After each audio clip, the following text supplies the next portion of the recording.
Ezequiel 37, você já deve ter ouvido muitas vezes na sua vida a pregação sobre o vale de ossos secos.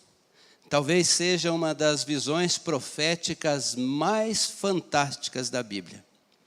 E nós vamos novamente meditar sobre este texto que fala de restauração.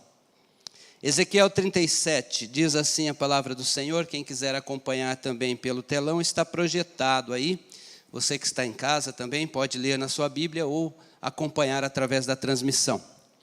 Veio sobre mim a mão do Senhor, e Ele me levou pelo Espírito do Senhor e me deixou no meio de um vale que estava cheio de ossos.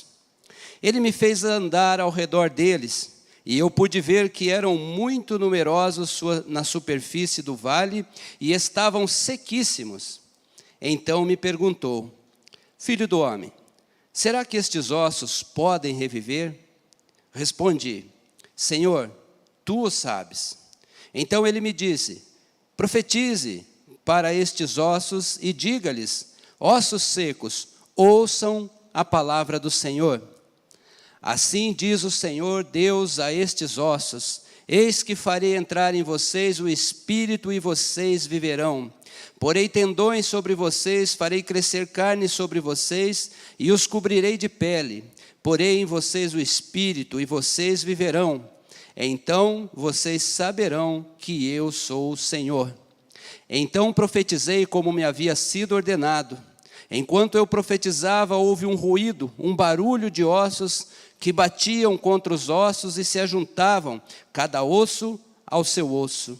Olhei e eis que apareceram tendões sobre os ossos, cresceram as carnes e eles se cobriram de pele, mas não havia neles o Espírito.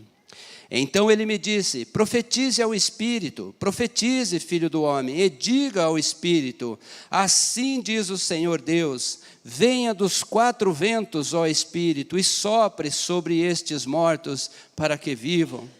Profetizei como ele me havia ordenado, o Espírito entrou neles, e eles viveram e se puseram em pé, formavam um exército, um enorme exército. Então ele me disse: filho do homem, esses ossos são toda a casa de Israel. Eis que dizem: os nossos ossos estão secos, perdemos a nossa esperança, fomos exterminados. Portanto, profetize e diga-lhes: assim diz o Senhor Deus, eis que abrirei a sepultura de vocês e os farei sair delas, ó povo meu, e os levarei de volta à terra de Israel. Vocês saberão que eu sou o Senhor, quando eu abrir as sepulturas de vocês e os fizer sair delas, ó povo meu. Porei em vocês o meu Espírito e vocês viverão, e eu estabelecerei na sua própria terra, e vocês saberão que eu sou o Senhor. Eu falei e eu o cumprirei, diz o Senhor. Amém? Deus eterno, mais uma vez na tua presença, agradecemos por sua palavra, que o Senhor nos dê graça e sabedoria para entendermos os teus propósitos, ó Deus, e cumpri-los, ó Deus, na nossa vida. Que o Senhor nos abençoe neste momento da sua palavra, em nome de Jesus. Amém. Amados irmãos, como disse, falar sobre os ossos secos talvez seja realmente uma das passagens mais pregadas da Bíblia, mas é uma passagem que não creio que vamos entendê-la na totalidade até chegarmos no céu. Esta visão profética ela é muito maravilhosa, nos remete ao espírito da criação, nos remete à ressurreição de Cristo, mostrando o poder de Deus em toda a sua plenitude neste momento. Não é um fato real, como eu já ouvi pregar por aí, isso não é um fato real, isto é uma visão que Deus dá ao profeta. Ele leva Ezequiel a ter esta visão. Qual era o objetivo desta visão que Deus mostra a Ezequiel? Restauração, reconciliação de Deus com o seu povo. Lembrando, tem muitos detalhes, não vamos explorar todos, mas Ezequiel, ele era da família sacerdotal. Quando esse povo foi levado cativo para a Babilônia, quando o Império Babilônico tomou a Judéia, lembra que o reino do norte, Israel, já tinha sido tomado pela Síria, já tinha sido desfeito. Restava agora o reino do sul, que é a Judéia. Então, os babilônios levaram o reino do sul, começaram a deportar aos poucos, ainda não tinha sido a destruição total da cidade de Jerusalém, e nesta primeira leva foi levado Ezequiel e o rei Joaquim, de 18 anos, que tinha reinado por 3 meses apenas.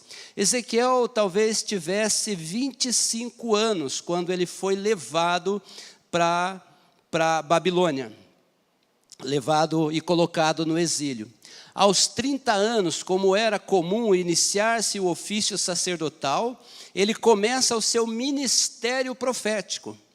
E ele começa a ter visões, e esta é a terceira visão que ele vai ter. É um dos livros mais complexos da Bíblia.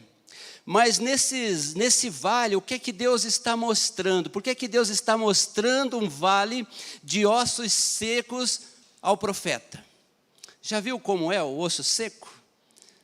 Já viu assim, a gente que é do interior, no meio do pasto, às vezes vê lá, né, animal que morre e fica aquele osso esbranquiçado, seco, não tem nada ali, e aos poucos vai se deteriorando. Então este local, este vale, era como se fosse um campo de batalha, em que o povo que perdeu a guerra tenha sido morto por um outro povo, e ele estava ali a céu aberto, se deteriorou e os ossos estavam ali espalhados naquele lugar. Um cemitério a céu aberto, não é um cenário muito bonito, evidentemente. Mas estes ossos secos que Deus faz com que o profeta veja, ele se referia ao estado do povo que estava no cativeiro. Então vamos marcando isto.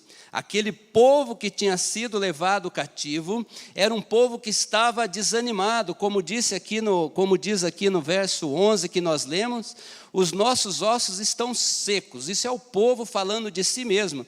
Os nossos ossos estão secos, perdemos a nossa esperança, fomos exterminados. Um povo com sentimento de fracasso, com sentimento de derrota, com esmorecimento total, se enxergava como ossos secos. E Deus vai fazer com que o profeta enxergue este vale de ossos secos. Mas aí acontece algo muito espetacular, muito maravilhoso, muito sobrenatural, porque Deus vai dizer ao profeta: profetize sobre estes ossos secos. Imagina que prova de fé. Às vezes a gente, quando alguém está doente, a gente fala, ore pela cura, a gente já fica com certo receio, né? Imagine você falar para ossos secos para que eles venham a ter vida. Mas Deus pede para que o profeta profetize, ordena, na verdade, para que ele profetize sobre estes ossos secos. Agora, o que é interessante, por que este povo estava vivendo essa situação? Este povo estava vivendo essa situação porque eles abandonaram a Deus, porque eles se desviaram dos caminhos de Deus, porque eles viraram as costas para as leis de Deus, porque eles começaram a seguir práticas condenadas por Deus, práticas abomináveis a Deus. É por isso que este povo havia chegado a essa situação, e este mesmo profeta, nos capítulos iniciais, até acho que o capítulo 21, 22, ele está profetizando sobre a destruição de Jerusalém, por conta da desobediência, da malignidade desse povo.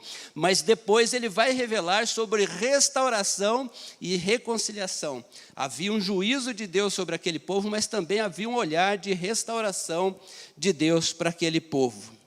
E o que nós podemos, olhando para este cenário que aconteceu lá há 2.600 anos, o que é que isso traz de ensino para nós hoje, aqui, neste tempo?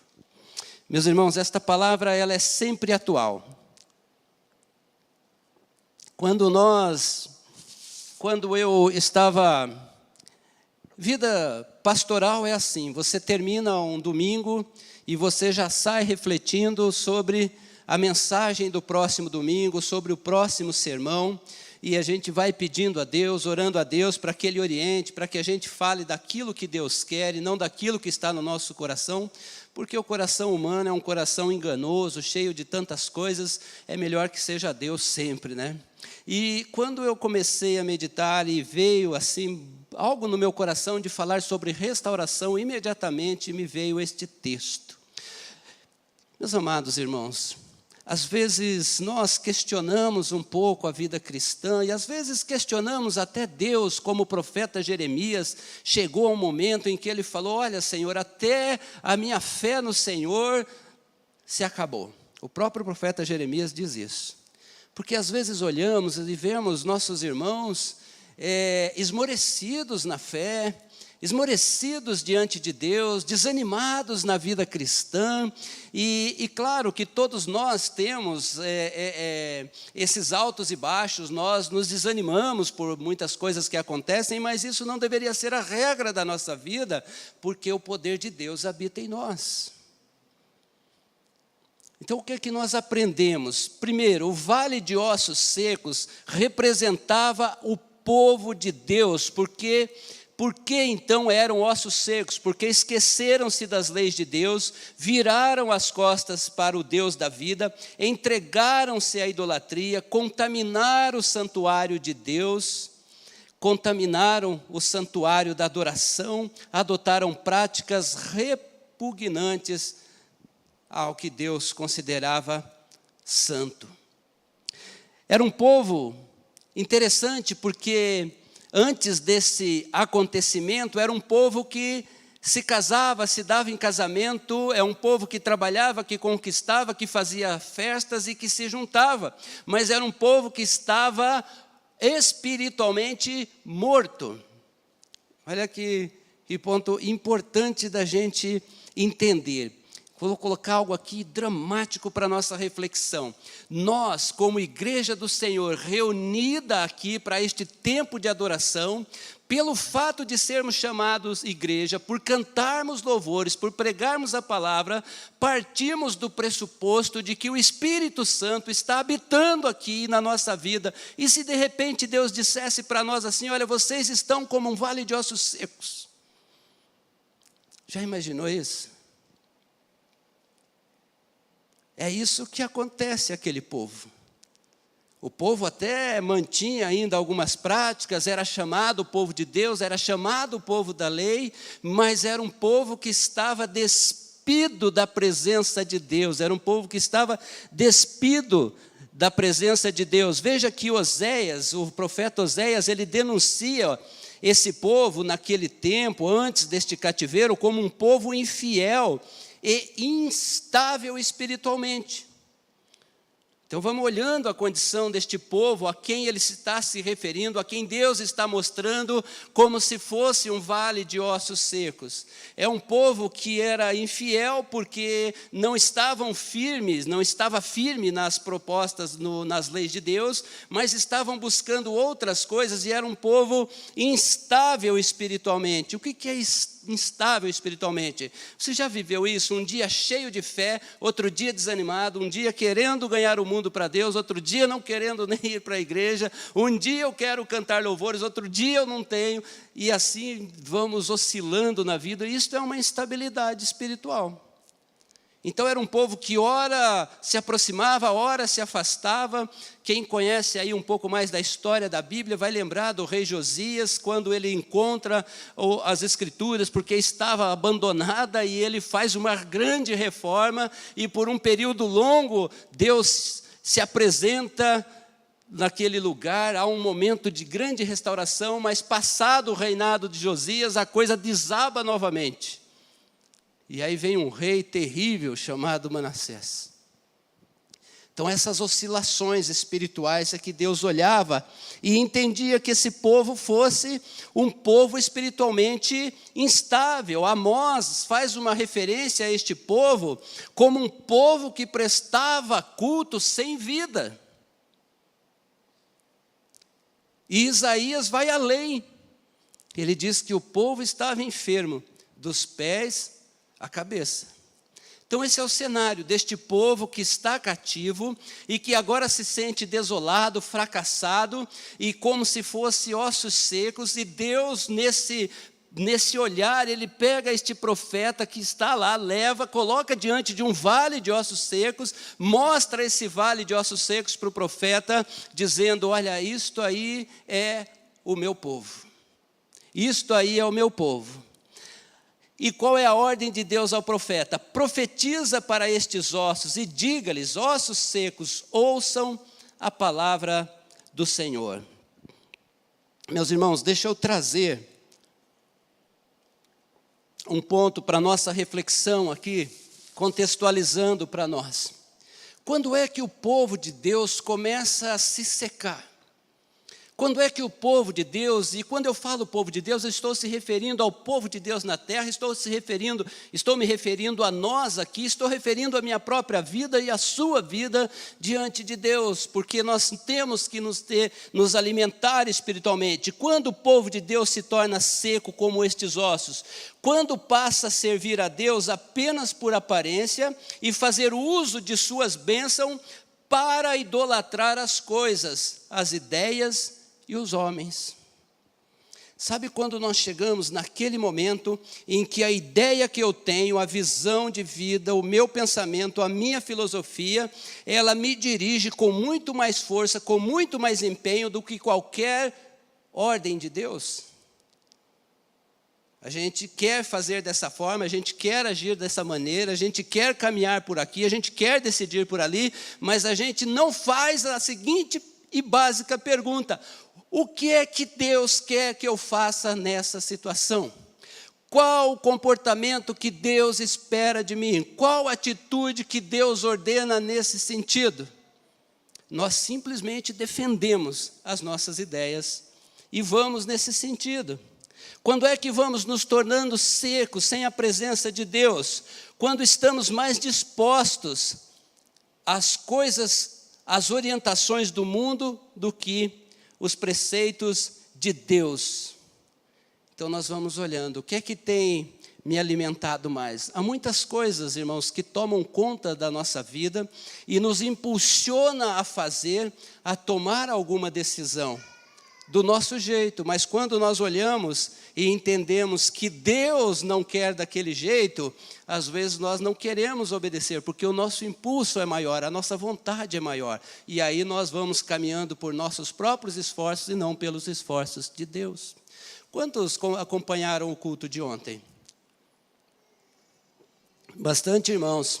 Lembra no final, irmãos, quando José, ele é maltratado pelos irmãos, ele é vendido pelos irmãos, ele é perseguido pelos irmãos, e ele vai parar numa terra distante, e passa por muitas situações difíceis, mas ele vai se tornar governador de uma terra que era referência na sua época, e quando ele se torna governador, que ele tem o poder para mandar matar e prender, o que é que ele produz no coração? Ele não produz um desejo de vingança. Olha, agora vocês vão ver o que vai acontecer. Vocês me perseguiram, vocês me maltrataram, vocês me venderam. Nada. O que é que ele produz? Ele produz perdão. Escuta, o que vocês me fizeram, Deus transformou em bem, para que a vida de muitos pudessem ser preservada. O entendimento, o que é que nós estamos produzindo no coração? Quando estamos produzindo ódio no coração, nós estamos secando. Quando estamos desejando vingança, nós estamos secando. Servos de Deus têm que produzir fruto do Espírito. E o Senhor vai dizer ao profeta: profetize e diga-lhes. Profetiza, ó filho do homem, e convoca. Diz aqui no verso 9, diz assim, olha: profetize ao Espírito, profetize, filho do homem, e diga ao Espírito: assim diz o Senhor Deus, venha dos quatro ventos, ó Espírito, e sopre sobre estes mortos, para que vivam. Quando se vai lá para o original, né, ou melhor, para os originais, convoca, chama Ruá, o Ruá, o Espírito, o sopro da vida. É isso que ele sabe, aquele sopro da vida. No princípio a terra era sem forma e vazia, e o Espírito de Deus pairava sobre as águas. Então disse Deus: haja luz, e houve luz, aquele Espírito de Deus que sob a palavra de Deus, exercia o poder de trazer à existência aquilo que não existia, de dar à vida aquilo que não existia, aquele mesmo Espírito é o Espírito que Deus fala ao profeta agora, olha, clame, profetize, peça que esse Espírito venha e traga vida ao que está morto. Você acredita que este mesmo Espírito habita na sua vida? Você tem noção disso? É algo maravilhoso demais. Profetizar significa o quê? Falar o que Deus manda, fazer escutar a palavra de Deus. O que Deus está dizendo para ele? Olha, fala para esses ossos, diga para esses ossos o que eu estou mandando te dizer. Diga a palavra que eu estou te mandando falar. Profetizar é isso, profetizar nos nossos dias é expor as Escrituras, é explicar as Escrituras, é fazer entender as Escrituras, que já é a palavra revelada de Deus. Meus irmãos, meus amados, deixa eu fazer uma ressalva, tome cuidado com a internet, com que se compartilhe em nome de Deus, para que você não crie confusão na cabeça de outras pessoas. Certa ocasião eu recebi de uma irmãzinha, um vídeo lá do homem dizendo que acho que era 31 de março, se eu não me engano, e ele falava assim, não saiam, porque Deus me revelou, ele vai passar esta noite, como se fosse lá no Egito, e o povo com medo disso. Isso não é profetizar. Ai daquele que disser o que eu não disse. Profetizar é, sobretudo, fazer entender a palavra revelada de Deus. Amém? Esse é o princípio fundamental. Tudo que te disserem acerca de Deus, confira nas Escrituras. Amém? Tudo, qualquer coisa que alguém te disser em nome de Deus, você pergunte, aonde as Escrituras revelam isso? Se não tiver nas Escrituras, coloque dúvida. Porque Deus nos revelou a sua vontade. A ordem de Deus ao profeta é algo maravilhoso demais. Ele deveria invocar aqueles ossos, invocar o Espírito sobre aqueles ossos, este mesmo que soprou em Gênesis na criação, trazendo à existência o que não existia. Sabe por quê, meus irmãos? Porque é algo que nós não podemos esquecer. Por que nós temos que andar próximo de Deus sempre? E o meio de estar próximo de Deus é a sua palavra e a comunhão da igreja e a adoração, porque a fé vem pelo ouvir da palavra. E esta palavra que nós ouvimos, que gera fé, e esta fé em Cristo que nos justifica, e este Cristo é que nos dá o Espírito, que nos convence do juízo, do pecado e da justiça, que nos converte a Ele e que nos confirma em santificação. Esse Espírito é o mesmo que nós estamos hoje falando, é o mesmo que nos orienta hoje, é o mesmo que está na minha e na sua vida. Este é o Espírito que o profeta foi chamado a profetizar. Sabe por quê? Ninguém pode gerar vida por si mesmo. Ninguém. Sabe que eu dei muito trabalho para os crentes, viu? Você já deu trabalho para crente? Eu dei muito trabalho. Eu era extremamente cético. Tive um período assim que o meu prazer era contestar. Depois eu aprendi, inclusive, na disciplina de apologética, que a gente nunca deve se desgastar com debate quando a outra pessoa tem como único objetivo contestar você. Você só pode se colocar no debate quando a outra pessoa tem o objetivo de tentar, pelo menos, entender. Da mesma forma, a gente, quando quer entender alguma coisa. Mas quando quer contestar por contestar, irmãos, não perca tempo, somente ore. Mas eu era desse. Que eu tinha prazer em desconstruir as ideias. Só que há algum tempo começa o meu coração a clamar por Deus, mas eu imaginava o seguinte, eu preciso melhorar um pouco, eu preciso estar numa condição melhor para ir a uma igreja, para procurar um irmão, ou para tomar uma decisão nesse sentido. Eu não me sentia preparado, porque tinha práticas da minha vida que eu tinha que abandonar, tinha costumes que não faziam mais sentido, e eu tinha que tirar isso da minha vida. Então, enquanto isso não acontecesse, eu não estava preparado a ir para uma igreja. Lê do engano, porque nós não podemos gerar vida por nós mesmos. Nós não podemos gerar vida por nós mesmos. Quem gera vida em nós é o Espírito Santo de Deus, quando damos ouvido à sua palavra e cremos em Cristo Jesus. Porque foi assim que um grupo de irmãos um dia me levou para um grupo de célula no lar e eu aceitei Jesus. Não teve nenhuma arrumação na minha vida. Quem arrumou a minha vida foi Deus. Então é por isso que nós precisamos sempre clamar ao Espírito Santo de Deus. Eis que farei entrar em vocês o Espírito e vocês viverão, diz o Senhor. E ele faz então uma promessa de restauração. Veja os versos 12 e 13. Portanto, profetize e diga-lhes, assim diz o Senhor: eis que abrirei as sepulturas de vocês e os farei sair delas, ó povo meu, e os levarei de volta à terra de Israel. Vocês saberão que eu sou o Senhor, quando eu abrir as sepulturas de vocês e os fizer sair delas, ó povo meu. Porei em vocês o meu espírito e vocês viverão. Amém? Meus irmãos, o Espírito é quem faz renascer a esperança e a vida. Os ossos estavam secos, o vale era um cemitério a céu aberto, mas o Espírito de Deus, o mesmo que criou todas as coisas, o mesmo que fez ressurgir Cristo, o mesmo que arrancou Lázaro lá daquele túmulo, é o mesmo que pode fazer ressuscitar vida no que está morto. O que Deus está mostrando ali é que Ele tinha, é que Ele tem, é que o poder vem dEle, e embora os ossos estivessem secos, Ele poderia então restaurar a vida naqueles ossos.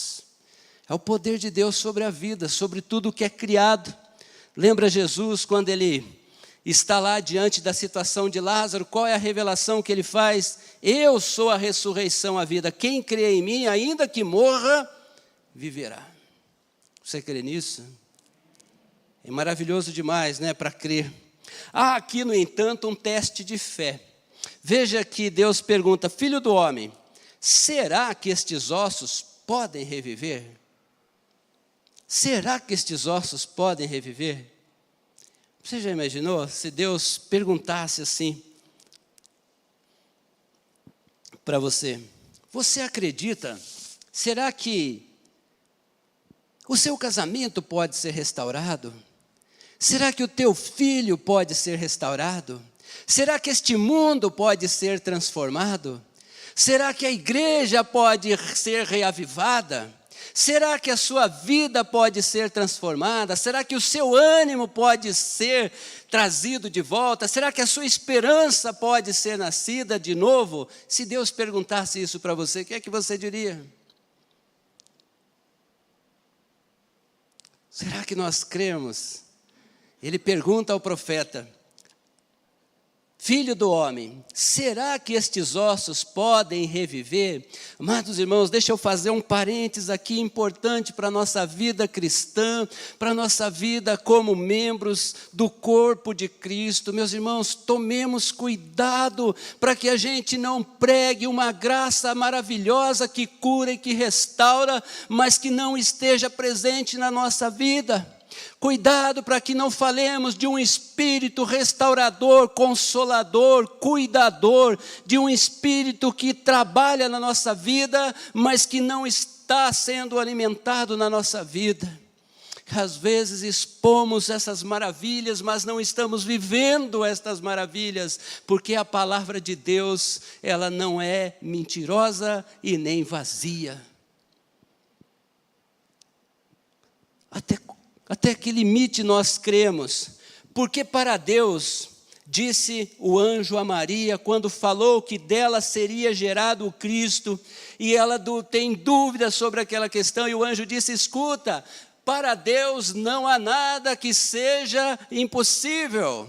Não é impossível para Deus criar como Ele criou o mundo. Não é impossível para Deus trazer à vida aquele que está morto. Não é impossível para Deus gerar o Filho do Espírito Santo. Não é impossível para Deus trazer vida àqueles ossos ressequidos. Não é impossível que Ele restaure a tua família. Não é impossível que Ele te liberte dos vícios. Não é impossível que Ele transforme a tua vida para a glória dEle.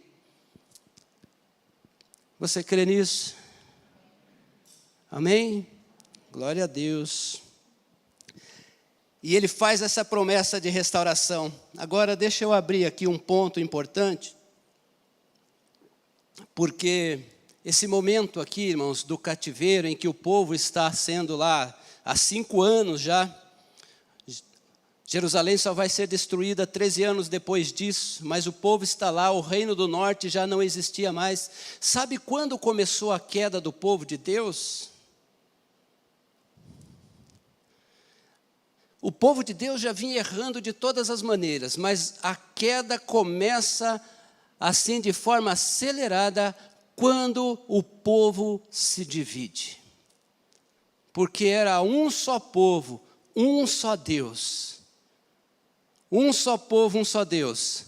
Mas diante das suas ideias, diante das suas visões particulares, diante dos seus interesses particulares, das suas visões particulares, esse povo se divide entre 2 reinos, um vai virar o reino do sul, outro vai virar o reino do norte, e vão brigar entre eles. Já não é mais um só povo, já são 2 povos, e mesmo entre eles há outras divisões. Meus irmãos, o povo de Deus tem que ser um povo unido. Se rachar, se dividir, esta será a fenda que engolirá os ossos secos, porque um povo dividido não produz vida, produz morte. Por isso que nosso norte tem que ser sempre Cristo e a sua palavra. Não se divida por conta de questões políticas, não se divida por conta de ideologias humanas. Em nome de Jesus, concentre-se no poder de Deus, naquilo que nos une. Somos filhos de Deus, chamados em Cristo Jesus para ser um só povo e o povo de Deus. Amém? Amém, meus irmãos? A igreja de Deus está se dividindo por conceitos, por discussões de ideias. E a igreja de Deus não pode se dividir, porque ela é um só povo, e a sua ideia central é a palavra de Deus e a sua vontade.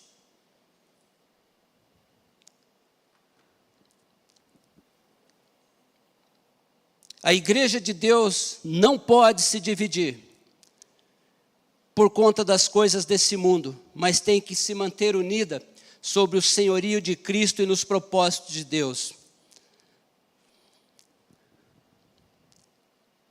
Se queremos ver a igreja de Deus forte, se você quer ver o povo de Deus forte, se você quer as famílias de Deus forte, a igreja precisa estar forte e precisa estar unida. Amém?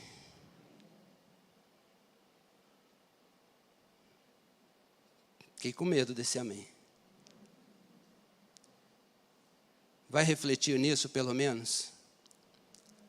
Cuidado, irmãos, para que as nossas ideias particulares, nossos conceitos, nossa própria visão de mundo, não nos dirija muito mais do que as coisas de Deus.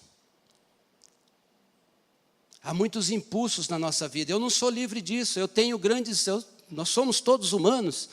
O pastor pregou aqui hoje. Nós somos todos iguais. Não há diferença nenhuma entre nós. Há impulsos que acontecem na nossa vida que querem nos levar pelas nossas ideias. Nós entendemos, achamos, defendemos, mas não perguntamos. É isso que Deus quer? É isso que Deus espera de mim? É isso que Deus me orienta? É este ministério que Deus me entregou? Precisamos refletir nisso. Vamos caminhar para as reflexões finais. Deus mostrou ao profeta o seu poder para fazer ressurgir a vida nos ossos secos. Mas também ele disse depois, olha, pegue uma plaquinha, escreva lá, propriedade de Judá. Escreva na outra, povo de Israel. Junte essas duas tabuinhas.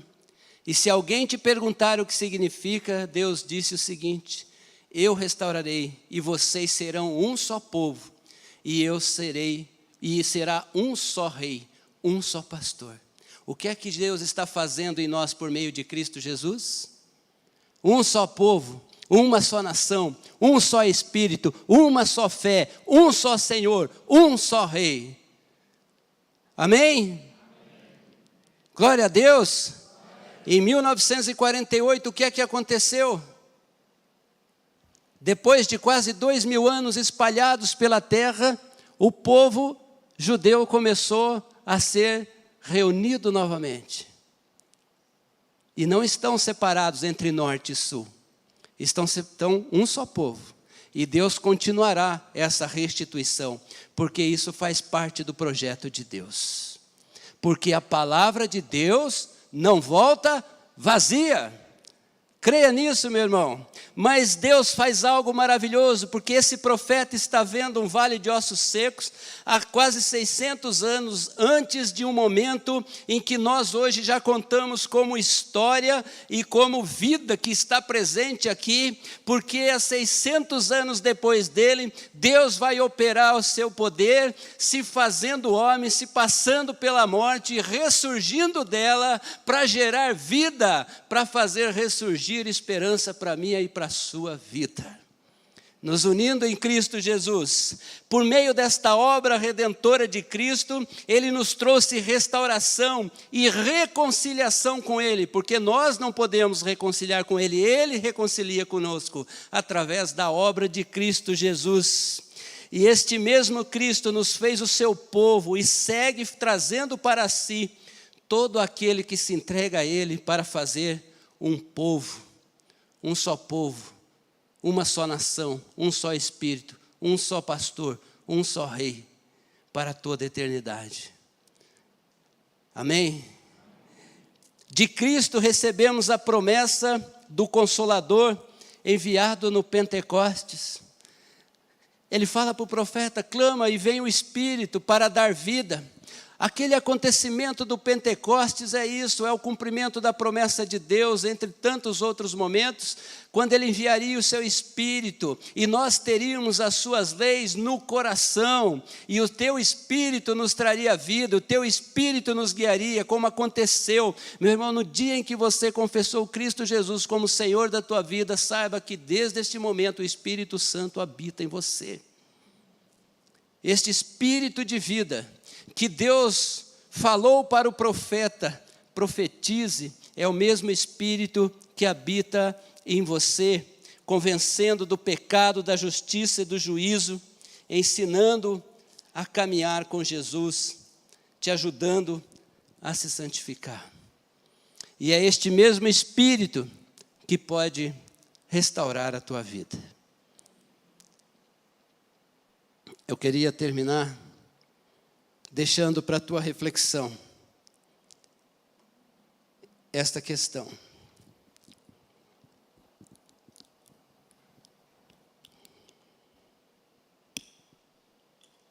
É almoço de domingo, viu? O pastor pregou de manhã, pastor Samuel. Lembra que ele disse? Ele tinha o quê? Um porém na sua vida. Qual é o porém que você tem na sua vida que impede de você crer de coração aberto nesse Deus que restaura todas as coisas? O irmão Eglon, eu esqueci, queria até pedir para ele contar o testemunho aqui, estou dizendo porque ele autorizou. E ele dizendo que encontrou um menino que foi aluno dele na salinha, e ele dizendo, como esse menino me deu trabalho. E ele encontrou esse menino, encontrou um pastor, encontrou um servo de Deus fazendo a obra de Deus, porque a palavra de Deus não volta vazia. Seu filho está distante de Deus, continue orando por ele. 10 anos, 15, não sei, é o tempo de Deus. Mas creia que este Deus que fez levantar vida do vale de ossos secos é o Deus que pode cuidar do teu filho, da tua casa, da tua família, do teu trabalho e desta igreja. Mas nós precisamos estar submissos a Deus, num só Deus, num só Espírito, num só caminho, num só pastor. Temos que estar concentrado neste evangelho. Quando você pensar em fazer alguma coisa, quando você estiver aturdido pelos acontecimentos, faça uma reflexão, o que é que Deus me orienta nesse sentido? Aliás, quando você estiver com o teu espírito atribulado, com a tua alma atribulada, tente orar. Tente exercer esta disciplina espiritual tão básica e tão poderosa como é a oração. Às vezes no momento da aflição, da alma aflita, nós deixamos os nossos pensamentos, as nossas ideias nos levar para lugares longe de Deus, tomando decisões que não queremos, brigando com pessoas que não queremos brigar, saindo de lugar que não queremos sair, porque às vezes nos recusamos a colocar nosso joelho no chão e dar espaço para o Espírito de Deus nos consolar e nos dirigir conforme a palavra de Deus. Às vezes preferimos caminhar com as nossas próprias ideias, com as nossas próprias convicções, do que caminhar com aquilo que Deus ensina. Irmãos, o que eu mais luto na minha vida e mais peço a Deus é que Ele não permita que eu saia dos trilhos, dos seus trilhos. Porque eu e minha casa serviremos ao Senhor. Todo mundo lá está alinhado com Deus? Não está, não. Mas eu e minha casa serviremos ao Senhor e continuarei orando para que aquele que não está, esteja, para que aquele que está distante volte, para que aquele que está morno esquente, para que aquele que está desanimado se anime, porque o Espírito de Deus não é um espírito fraco, é um espírito de poder, não é um espírito de covardia, é um espírito de poder. Se queremos ver uma igreja viva, nós precisamos deixar o Espírito Santo de Deus nos guiar. Se queremos uma vida transformada, precisamos deixar o Espírito de Deus nos guiar. Se queremos viver pelo poder de Deus, precisamos deixar Deus guiar as nossas vidas. Deus fez uma promessa. Se você quer saber, depois Ele vai falar sobre o segundo tempo. Você pode ler Ageu, como Ele vai começar a reunir o povo. E Deus continua cuidando, controlando e estabelecendo rumos da história. E a sua história é a história que Deus participa, se você deixar. Porque Ele é um Deus que se coloca à disposição. É interessante, né? Ele poderia fazer todas as coisas do jeito dele, mas Ele bate a porta. Só entra se abrirmos a porta. Amém?